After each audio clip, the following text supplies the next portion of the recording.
Friends, कैसे हैं आप लोग। मेरे चैनल रूही एडुकेटर पे आप लोगों का बहुत बहुत वेलकम है फ्रेंड्स। और मैं हूँ रूही। जैसा कि आप लोगों को पता है कि ये जो मेरा चैनल है इस पे मैं बायोलॉजी एंड साइंस के वीडियोस बनाती हूँ। और ये स्पेशली जो टीचिंग एग्ज़ाम्स हैं उनमें जो भी आपके टीजीटी पीजीटी एलटी ग्रेड के एग्ज़ाम हो, चाहे वो स्टेट गवर्नमेंट का हो चाहे वो सेंट्रल गवर्नमेंट के एग्ज़ाम्स हो, उनके लिए बेनिफिशियल है। बहुत ही ज़्यादा यूज़फुल वीडियोज़ हैं। और जो भी अदर हमारे जो कैंडिडेट्स हैं जो कि बायोलॉजी के लिए लर्निंग के लिए जो भी या किसी अदर एग्ज़ाम्स के लिए बायोलॉजी के वीडियोस देखना चाहते हैं उनके लिए भी ये बहुत ज़्यादा यूज़फुल है।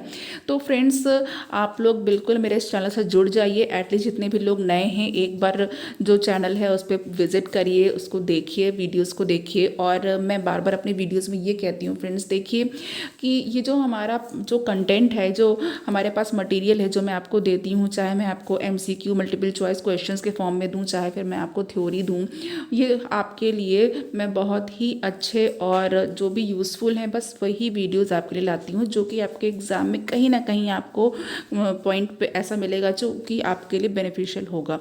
और फ्रेंड्स देखिए, टाइम हमारे पास लिमिटेड है। तो आप सभी लोग जो भी कैंडिडेट हैं, जो भी एग्ज़ाम्स की तैयारी कर रहे हैं, आपके पास लिमिटेड टाइम है और आप ये सोच सकते हैं कि आपको क्या कंटेंट चूज़ करना है पढ़ने के लिए और क्या नहीं चूज़ करना है। तो मैं आपको यही एडवाइस करूँगी कि जितने भी आप लोग देख रहे हैं, जो भी लोग, तो आप प्लीज़ उसी तरफ जाइए जो कि आपके लिए बेनिफिशियल हो, जो कि आपको अच्छे कंटेंट प्रोवाइड करता हो। ठीक है। और आप के जो भी एग्ज़ाम्स हैं, अपकमिंग एग्ज़ाम्स, उसकी तैयारी करते रहिए। कभी भी वैकेंसीज आ सकती हैं और वैकेंसीज आने के बाद ज़्यादा टाइम नहीं मिलता है, इसलिए आपकी जो तैयारी है वो डेली बेसिस पर होनी चाहिए। तो चलिए, अब मैं आज स्टार्ट कर रही हूँ। चूँकि मैं बहुत जितने भी लेक्चर मैंने अभी पहले के बनाए हुए हैं वो मैं मेंडेलियन जेनेटिक्स से बना चुकी हूँ, आप इस पर देख सकते हैं। और मेरे जो मेरा चैनल है इस पर 200+ वीडियोज़ पड़े हुए हैं, आप लोग उस पर देख सकते हैं। सब्सक्राइब कर लीजिए, प्लीज़ ज़रूर सब्सक्राइब कर लीजिए और बेल आइकन कर लीजिए, जिससे कि आपको नोटिफिकेशन मिलता रहे। देखिए, आज मेरा जो जो टॉपिक है ये आप सबको पता है और सब लोगों ने इसको पढ़ा हुआ है। Nothing is new in that. लेकिन फिर भी इसमें आपको बहुत सारी चीज़ें ऐसी मिलेंगी जो आपको लगा हो कि पहले पता ही नहीं थी और जो एग्ज़ाम पॉइंट ऑफ व्यू से इंपॉर्टेंट है, तो आप इसको ज़रूर देखिए। देखिए, अभी जो टीजीटी पीजीटी के एग्ज़ाम्स हुए हैं, इस जो आपका प्रीवियस ईयर है 2021 में, उसमें डिफिनीशन आई हुई थी और डिफिनीशन के बाद ये पूछा हुआ था कि ये क्या कहलाएगा, ये हेरिडिटरी कहलाएगा या फिर ये इनहेरिटेंस कहलाएगा, ये क्या कहलाएगा। आप लोगों को याद होगा जो वीडियो देख रहे हैं और जिन्होंने तैयारी की थी, क्वेश्चन पेपर भी देखा है आपने। तो यहाँ पे देखिए, आपको डिफिनीशंस भी पता होनी चाहिए ताकि अगर एग्ज़ाम में वो डिफिनीशन आ जाए तो आप उसका टर्म फाइंड आउट कर सकें कि ये कहलाएगा क्या, इसको क्या बोलते हैं। ठीक है। तो चलिए स्टार्ट कर देती हूँ मैं। यहाँ पे आज जो मेरा टॉपिक है फ्रेंड, ये इनहेरिटेंस और हेरिडिटरी एंड वेरिएशन का है, जिसमें जो हेरिडिटरी है उसके बारे में मैं आपको थोड़ा बता देती हूँ। देखिए, हेरिडिटरी होता क्या है। ये जो हेरिडिटरी है ये मेनली ये जो है, जो भी हमारे जेनेटिक कैरेक्टर्स हैं इनका ट्रांसमिशंस होता है। अब ट्रांसमिशंस जो होता है वो कैसे होता है, कहाँ से होता है। ये जो ट्रांसमिशन है, इनका जो ट्रांसफ़र है वो माता पिता से या फिर पेरेंट्स से इनके बच्चों में होता है। माता पिता से जो बच्चे होते हैं, ऑफस्प्रिंग होते हैं, उनके अंदर वो गुड़िया कैरेक्टर जाता है। ठीक है। ये होती है हेरिडिटरी, जिसको कहते हैं ये तो हेरिडिटरी कैरेक्टर है, ये तो हेरिडिटरी है। अब देखिए, इसमें होता क्या है, ये एक फिनोमेना जिसको कहते हैं लाइक बिगेट्स लाइक, ठीक है, उसको फॉलो करता है या उसके साथ ये डील करता है।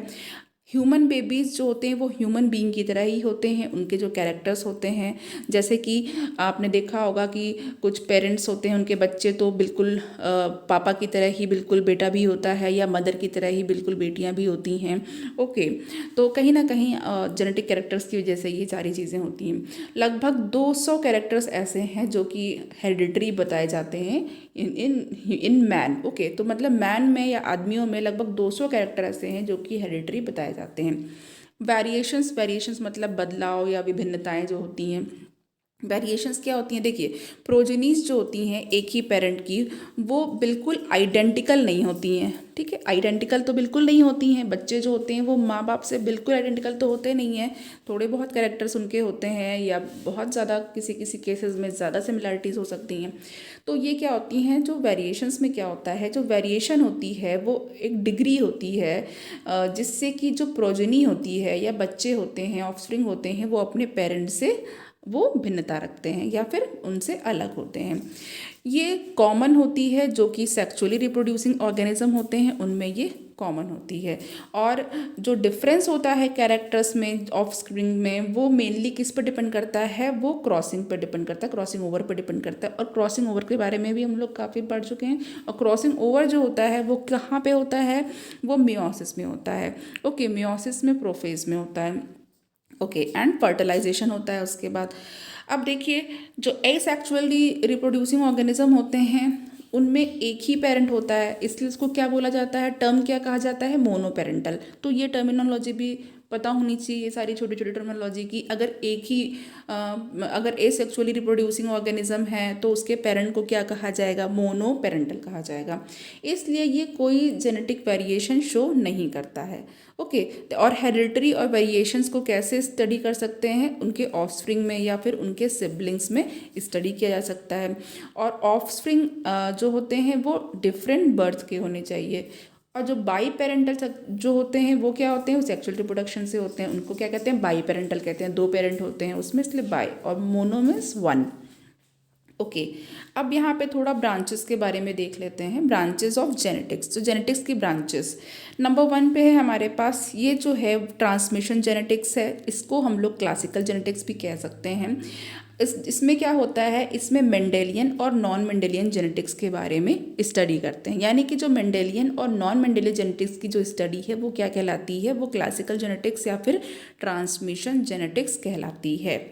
नंबर 2 पे है हमारे पास फॉरवर्ड जेनेटिक्स। फॉरवर्ड जेनेटिक्स जो है वो एक आइडेंटिफिकेशन है म्यूटेटेड जीन्स का। ओके, जीन्स के म्यूटेशंस होते हैं, ओके म्यूटेशंस होते हैं, परिवर्तन होते हैं, तो इसका एक आइडेंटिफिकेशन किया जाता है इसमें। और इसको आइडेंटिफाई करते कैसे हैं, इसको आइडेंटिफाई करते हैं जो भी म्यूटेटेड फिनोटाइप होता है, यानी फिनोटाइप मतलब कि जो कैरेक्टर हमें बाहर से दिख रहा होता है, ओके, वो फिनोटाइप होता है। ओके, और जो जीन से रिलेटेड होता है वो जीनोटाइप होता है, तो उसकी स्टडी करते हैं। ओके, अब यहाँ पे देखिए जो थर्ड है वो क्या है, रिवर्स जेनेटिक्स है। तो रिवर्स जेनेटिक्स जो है वो स्टडी है ऐसे जीन्स की जिनकी प्रोटीन्स प्रोडक्ट्स वो पहचान में नहीं आते हैं, अननोन है, अनजान है अभी उससे। ठीक है, ऐसे जीन्स हैं जिनकी प्रोटीन प्रोडक्ट्स वो अननोन है, तो ये कहलाती हैं reverse genetic. Now 4th number पे है साइटोजेनेटिक्स। साइटोजेनेटिक्स में ये क्या है, ये बहुत सारे एस्पेक्ट्स जो क्रोमोसोम्स के होते हैं उनकी जो जो भी वेरिएशंस होते हैं क्रोमोसोम्स की, या उसकी स्टडी जो है वो कहलाती है। अब मॉलिक्यूलर बायोकेमिकल जेनेटिक्स है, ये क्या है, इसमें जो जीन्स के फंक्शंस और स्ट्रक्चर हैं उनकी स्टडी की जाती है। ओके, तो जीन्स के फंक्शन एंड स्ट्रक्चर की स्टडी इनमें की जाती है। नाउ अब यहाँ पे जो 6th है वो क्या है, पॉपुलेशन या बायोमेट्रिकल जेनेटिक्स। ओके, तो पॉपुलेशन या बायो, तो यहाँ पे फ्रेंड जो पॉपुलेशन या फिर बायोमेट्रिकल जेनेटिक्स में क्या करते हैं, जो बिहेवियर होता है जो जीन्स का इफेक्ट होता है पॉपुलेशन में, उसकी स्टडी की जाती है। ओके, तो यहाँ पर आप लोगों को अभी ब्रांचेस में 6 टाइप की जो जेनेटिक्स है वो पता चली। नाउ अब हम लोग आगे देखते हैं, जेनेटिक्स में कुछ टर्मिनोलॉजी है जो कि आप लोग इससे फेमिलियर हैं, बट फिर भी मैं आपको एक बार डिस्कस करूँगी ताकि आप लोगों के लिए कुछ भी जो नया हो तो वो छूटने ना पाए और आप लोग उसको देख लो। नाउ कैरेक्टर क्या होता है, कैरेक्टर जो है वो किसी भी ऑर्गेनिज्म का, जो भी हम बाहर से जो भी उसके लक्षण देख रहे हैं, जैसे कि स्टेम की हाइट है, फ्लावर का कलर है, सीड का रिंकल्ड है या तो फिर स्मूथ है, ये जो आपके वेल डिफाइंड मॉर्फोलॉजिकल या फिर फिजियोलॉजिकल फीचर होते हैं किसी भी ऑर्गेनिज्म के, ये जो है क्या कहलाते हैं, कैरेक्टर कहलाते हैं। इन्होंने एग्जाम्पल में स्टेम की हाइट दे रखी है। ओके, नाउ ट्रेट क्या होता है, ट्रेट जो है ये एक किसी भी कैरेक्टर का जो है वो डिस्टिंग्विशिंग फीचर होता है, जिससे कि हम किसी भी कैरेक्टर को डिफाइन कर सकते हैं, पहचान सकते हैं। नाउ टॉलनेस, अब स्टेम की हाइट है, ठीक है, अब हाइट कैसी है, हाइट वो स्टेम की ज़्यादा है, आई मीन वो लंबा स्टेम है या फिर वो बौना स्टेम है, छोटा स्टेम है, तो क्या है, कैरेक्टर क्या है, हाइट है, स्टेम की हाइट है, बट जो उसका लक्षण ट्रेट क्या है, उसकी टॉलनेस है कि वो टॉल है। ओके, या फिर डॉर्फ है। नाउ अब यहाँ पे हमारे पास मेंडेलियन फैक्टर्स आ गए। मेंडेलियन फैक्टर्स क्या होते हैं, ये एक यूनिट होती है जो कि इनहेरिटेंस में और एक्सप्रेशंस जो होते हैं हेरिडिटी कैरेक्टर के, उसमें पार्टिसिपेट करती है। और इसको पहले क्या कहा जाता था, वो फैक्टर कहा जाता था। It was earlier termed age factor, इसको ही पहले फैक्टर कहते थे। अब फैक्टर्स दो तरीके के हो सकते हैं। एक तो डोमिनेंट फैक्टर होता है, इसमें क्या है, जो एलील है जो कि एक्सप्रेस होता है हेट्रोजाइगस कंडीशंस में भी और होमोजाइगस कंडीशंस में भी, तो ये डोमिनेंट फैक्टर हो जाता है। और इसको कैपिटल लेटर से हम लोग आइडेंटिफाई करते हैं, या फिर इसको कैपिटल लेटर से लिखा जाता है। जैसे कि टॉलनेस जो पी की है, या फिर राउंड या सीड है पी के। ओके, यहाँ पे हम जो की मंडल्स के प्लांट जो पाइसम सटाइवम है उस पर उन्होंने स्टडी की थी, तो इसीलिए जो उनके एक्सपेरिमेंट थे उसी से रिलेटेड बात कर रहे हैं हम लोग यहाँ पे। अब यहाँ पे देखिए रेसेसिव फैक्टर जो है, रेसेसिव फैक्टर क्या है, रेसेसिव फैक्टर यहाँ पे देख लेते हैं। रेसेसिव फैक्टर में जो एलील है हमारे पास, जो कि अपने आप को हेट्रोजाइगस कंडीशन में एक्सप्रेस नहीं कर पाते हैं, और या तो फिर डोमिनेंट एलील भी अगर प्रेजेंट होता है तो भी ये एक्सप्रेस नहीं कर पाते हैं अपने आप को। ये तभी एक्सप्रेस करेंगे जब ये होमोजाइगस स्टेट में होंगे। जैसे कि जब दोनों, जैसे कि आपका स्मॉल टी प्रेजेंट होगा, आर होगा तभी, और इसको स्मॉल लेटर से हम लोग डिनोट करते हैं। ओके, अभी जो टर्म फैक्टर है वो बाद में चेंज कर दिया गया और इसको जीन का टर्म दिया गया। किसने जीन का टर्म दिया? जॉनसन ने दिया। वेरी इंपॉर्टेंट, जीन टर्म किसने दिया था? जॉनसन ने दिया था। चलिए नेक्स्ट हमारे पास एलील्स हैं। एलील्स क्या होते हैं? एलील्स बेटसन ने बताया था इनके बारे में, तो एलील्स को हम लोग देख लेते हैं। ओके, एलील्स जो हैं ये वेरियस या डिफरेंट फॉर्म्स होते हैं जीन के या फिर मेंडेलियन फैक्टर के। ये उन्हीं के वेरियस फॉर्म्स होते हैं, और ये एक लोकस पर हो सकते हैं, और अगर एक ही लोकस पर हैं किसी भी होमोलोगस क्रोमोसोम के, ठीक है, और फिर ये क्या कर सकते हैं, ये आपके जो एक ही कॉमन या एक ही जो सेम कैरेक्टर है उसको कंट्रोल भी कर सकते हैं। ओके, अब एलील्स या फिर इनको एलिलोमॉर्फिक पेयर्स भी कहते हैं, और ये डिफरेंट एक्सप्रेशंस को भी कंट्रोल कर सकते हैं। ओके, अब यहाँ पर देख लेते हैं, जैसे कि टॉलनेस एंड डॉफनेस है पी में, लेकिन अब ये जो ट्रेड्स हैं आजकल, जो ट्रेड्स हैं वो सिमिलर फॉर्म्स जो है मेंडेलियन फैक्टर के, उनको भी रिप्रेजेंट करने के लिए यूज़ किए जाते हैं। ओके, चलिए आगे देख लेते हैं। आगे हमारे पास जो हैं टर्म्स वो क्या हैं, यहाँ पे होमोजाइगोट क्या होता है, ये बेटसन एंड सॉन्डर्स ने ये टर्म दिए थे। होमोजाइगोट क्या होता है? जो कोई भी एक इंडिविजुअल जिसमें कि आइडेंटिकल मेंडेलियन फैक्टर्स होते हैं या जीन होते हैं किसी भी कैरेक्टर के लिए, जैसे कि T small T capital T वाला है, तो होमोजाइगोट या फिर आपका होमोजाइगस इंडिविजुअल जो होगा वो हमेशा प्योर होगा किसी भी ट्रेट के लिए, वो प्योर ट्रेट होगा। नाउ हेटेरोजाइगोट में क्या होगा, ये टर्म भी बेटसन एंड सॉन्डर्स ने ही दिया था। तो कोई भी इंडिविजुअल जिसमें कि दो कंट्रास्टिंग फैक्टर्स होंगे या एलील होगा किसी कैरेक्टर के लिए, तो लाइक हेटेरोजाइगोट या हेटेरोजाइगस इंडिविजुअल जो होगा वो इसको हाइब्रिड भी कहते हैं। जैसे कि मिक्स्ड है, इसमें कैपिटल टी भी है और स्मॉल टी भी है, कैपिटल टी भी है स्मॉल टी भी है, तो इसमें प्योर एक ही कैरेक्टर नहीं है कि कैपिटल टी हो या स्मॉल टी हो, इसमें दोनों का मिक्स है, एक कैपिटल भी है और एक स्मॉल भी है। तो यहाँ पे ये हेटेरोजाइगोट जो होगा ये कहलाएगा। ओके, नाउ अब यहाँ पे थर्ड है हमारे पास ये हेमीजाइगस। अब हेमीजाइगस क्या होता है? जो हेमीजाइगस है वो एक इंडिविजुअल है जिसमें कि सिर्फ वन जीन है किसी भी पेयर का, और ऐसे इंडिविजुअल को हेमीजाइगस कहते हैं। तो ह्यूमन मेल हमेशा हेमीजाइगस होता है सेक्स लिंक्ड जीन के लिए। ओके, ह्यूमन मेल जो होता है सेक्स लिंक्ड जीन के लिए हमेशा हेमीजाइगस कहा जाता है। अच्छा एग्जाम्पल है ये। नाउ क्रॉस क्या होता है? What is cross? जब मेल और फीमेल प्लांट के बीच में जो फर्टिलाइजेशन होता है उसको क्रॉस कहते हैं। तो देखिए मोनोहाइब्रिड क्रॉस जो होता है, मोनोहाइब्रिड क्रॉस क्या है? मोनोहाइब्रिड क्रॉस इसमें होगा ये कि जो मोनोहाइब्रिड क्रॉस होता है इसमें जो स्टडी की गई कि जो इनहेरिटेंस होती है वो सिर्फ एक सिंगल पेयर ऑफ फैक्टर्स की या जीन्स की होती है। ओके, और डाई हाइब्रिड क्रॉस में क्या बताया गया, ये जब क्रॉस किया गया तो इसमें जो स्टडी की गई उसमें साइमल्टेनियसली दो पेयर ऑफ फैक्टर्स की जो है या जीन्स की स्टडी की गई।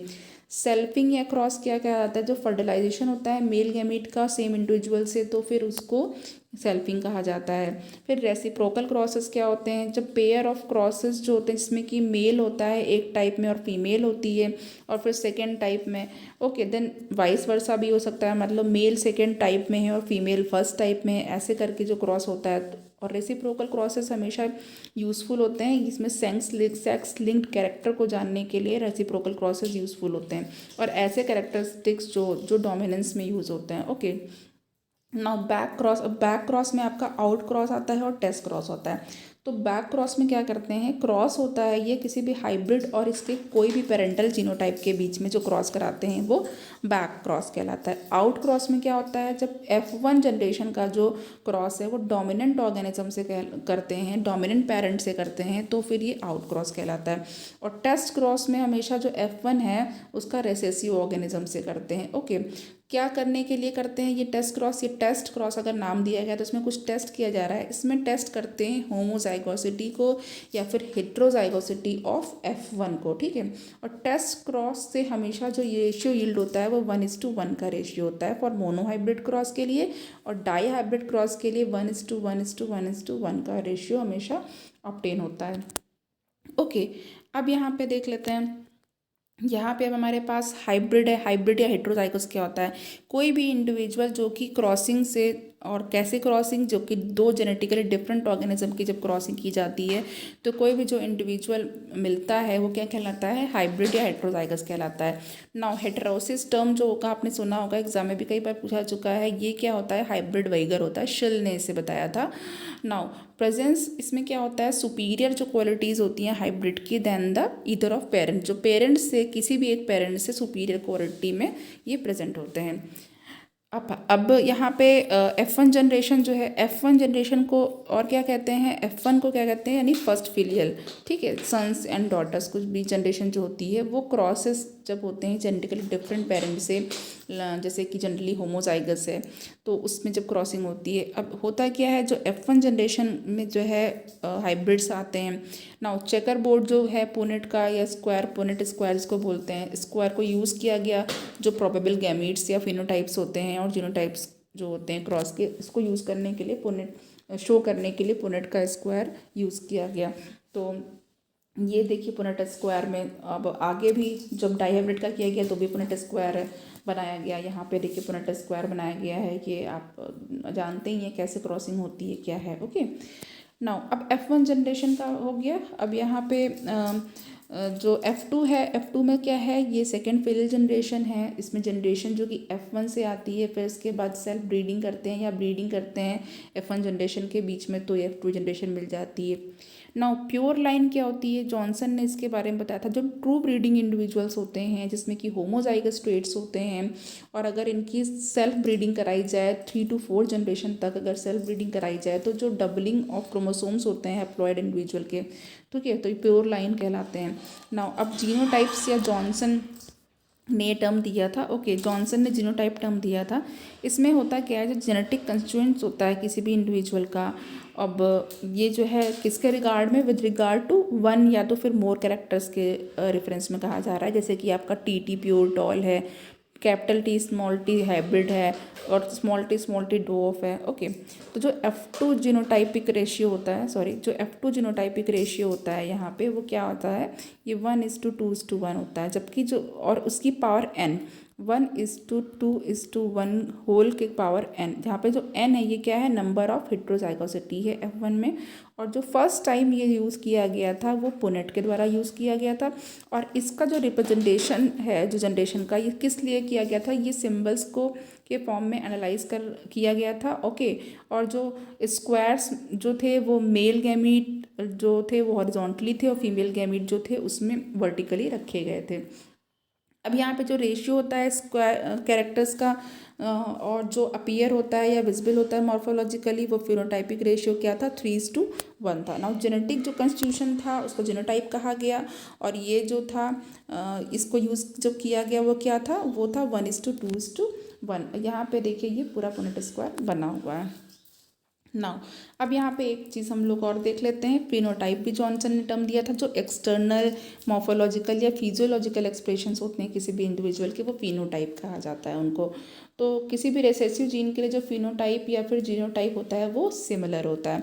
डोमिनेंट जीन के लिए जो फिनोटाइप होता है वो सेम होता है दोनों होमोजाइगस के लिए और हेट्रोजाइगस के लिए, ठीक है। नाउ F2 फिनोटाइप्स का जो रेशियो होता है वो क्या होता है 3:1 की पावर n, जहाँ पे जो n होता है वो क्या होता है number of heterozygosity in F1। Now phenotype जो होता है वो एनवायरनमेंट से इन्फ्लुएंस होता है और एज से भी इन्फ्लुएंस होता है। अब यहाँ पे प्रिमरोज फ्लावर का एग्जांपल दिया गया है कि इन प्रिमरोज जो डोमिनेंट एलील था रेड फ्लावर के लिए वो ए था और वो अपने आप को एक्सप्रेस नहीं करता है 30 डिग्री से अगर ज़्यादा टेम्परेचर होता है, तो जो फ्लावर होता है उस टाइम पे वो वाइट होता है। ओके, तो colour of recessive homozygote A. Okay, तो अब यहाँ पे तो फ्रेंड्स अब फिनोकॉपी है। फिनोकॉपी क्या है, देखिए जो डिफरेंट जीनोटाइप्स अगर जो प्लेस्ड होते हैं वो डिफरेंट इन्वायरमेंटल कंडीशंस में होते हैं तो वो क्या प्रोड्यूस करते हैं, वो सेम फिनोटाइप प्रोड्यूस करते हैं। और ये जो जीनोटाइप्स होते हैं वो फिनोकॉपी कहा जाता है उनको, एक दूसरे की phenocopy. Okay, now number of gametes type कैसे पता करते हैं, देखिए जो ये किस पर डिपेंड करता है, ये जीनोटाइप ऑफ पेरेंट पर डिपेंड करता है। तो बाइसेक्सुअल प्लांट के लिए जो both male and female gametes होते हैं वो फॉर्म किए जाते हैं, वो सिमिलर कंस्टिट्यूशन के होते हैं। नाउ सेग्रीगेशन जो होता है वो गैमीट फॉर्मेशन से पहले हो जाता है। अब यहाँ पे देखिए जो ए है यानी कैपिटल ए है वो एक टाइप के गैमीट फॉर्म करेगा। ओके, नाउ कैपिटल बी जो है आपका ए बी बी और ए बी बी सी सी, वो कितने टाइप के गैमीट फॉर्म करेंगे, वो भी one type of gamete he form करेंगे जिसको जो कि ए बी या फिर ए बी सी होगा। अब देखिए नंबर ऑफ गैमीट्स जो हैं वो 2n होते हैं, जहाँ पे n is equal to number of heterozygosity होता है। अच्छा, कैपिटल ए और स्मॉल ए यहाँ पे जो आप देख रहे हैं उसमें 2 टाइप के गैमीट हैं, ए एंड ए। और ए बी बी जो है पेरेंट में A B A small A small B capital A small B and small A capital B gametes हैं। नाउ इस तरीके से यहाँ पे जो ए बी बी सी सी जो पेरेंट हैं वो क्या डेवलप करेंगे, वो जो डेवलप करेंगे 8 टाइप के गैमीट्स डेवलप करेंगे। ओके, ए बी सी वो आपके कैपिटल ए और small B and small C के कॉम्बिनेशन या कैपिटल सी के कॉम्बिनेशन, आई मीन कैपिटल या स्मॉल लेटर के कॉम्बिनेशन में ये 3 टाइप के गैमीट्स फॉर्म कर देंगे। ओके, तो यहाँ तक आप लोगों को फ्रेंड बात समझ में आई। ये हमारा जस्ट आपका जो भी आपका इम्पॉर्टेंट जो टर्मिनोलॉजीज़ हैं मेंडल के चैप्टर में वो मैं यहाँ पर आज आपको लेकर के आई थी, और एक बार आपका रिवीजन भी हो गया, आपने देख लिया। ओके, जो भी टर्मिनोलॉजी थी वो सीख ली आपने। तो फ्रेंड्स चलिए आज के लिए इतना ही, और आपसे प्लीज़ मेरी रिक्वेस्ट है कि आप लोग जितने भी लोग हो, सबसे पहले तो उनको मेरा थैंक यू जो कि मेरे चैनल पे बने हुए हैं, सब्सक्राइब कर रखा है। जिन्होंने नहीं किया है तो प्लीज़ उनके लिए भी है कि आप चैनल को सब्सक्राइब करो और टीचिंग को मोटिवेट करो और ट्रांसफ़र करो, इससे शेयर करो। ओके, तो थैंक यू सो